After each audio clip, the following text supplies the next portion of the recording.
செய்கிற நன்மைகள் விதைப்புக்கும் அதனால் கிடைக்கக்கூடிய பலன் அறுப்புக்கும் உவமையாக இருக்கிறது. ஆமே.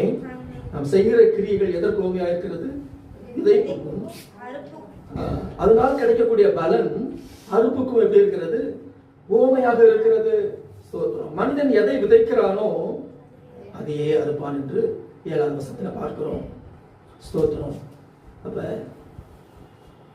மாம்சத்திற்கென்று விதைக்கிறவன் மாம்சத்திற்கென்று எதை அறுப்பான்? அழிவை அறுப்பான். 8ஆவது வசனம் சொல்கிறது, ஆவிக்கென்று விதைக்கிறவன் ஆவியினாலே நித்திய ஜீவனை அறுப்பான் என்று சொல்லப்பட்டிருக்கிறது. நன்மைகளை விதைத்தால் நம்ம எதை அறுவடை செய்வோம்? நன்மைகளை அறுவடை செய்வோம். சோத்திரம்.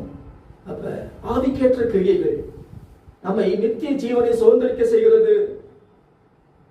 ஆவிக்கேற்ற கிரியைகள் நம்மை நித்திய ஜீவனை சுதந்திரிக்க செய்கிறது. மாம்சத்திற்கு ஏற்ற கிரியைகள் அழிவை சுதந்திரிக்க செய்யும் என்று பார்க்கிறோம்.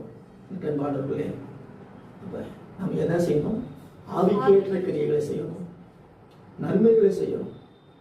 அப்பதான் நமக்கு நன்மையை நம்ம நினைச்சு அறுக்க முடியும். அல்லேலூயா.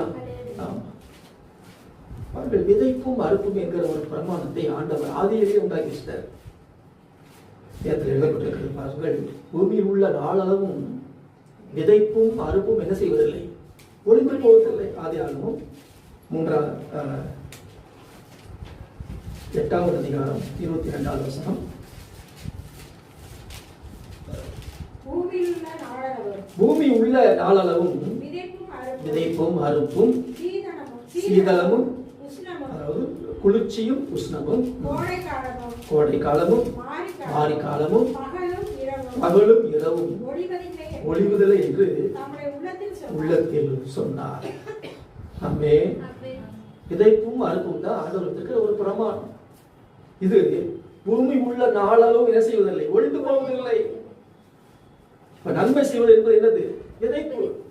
நாம் நன்மைகளை சுதந்திரிப்பது என்பது அது அறுப்பு. அப்ப ஆண்டவர் சொல்லுகிறார், விதைப்பும் அறுப்பும். முதலாவது விதைப்பு, இரண்டாவது அறுப்பு. அறுப்பும் விதைப்பும் என்று சொல்லவில்லை, விதைப்பும் அறுப்பும் என்று சொல்லியிருக்கிறார். ஆமென். சோத்திரம்.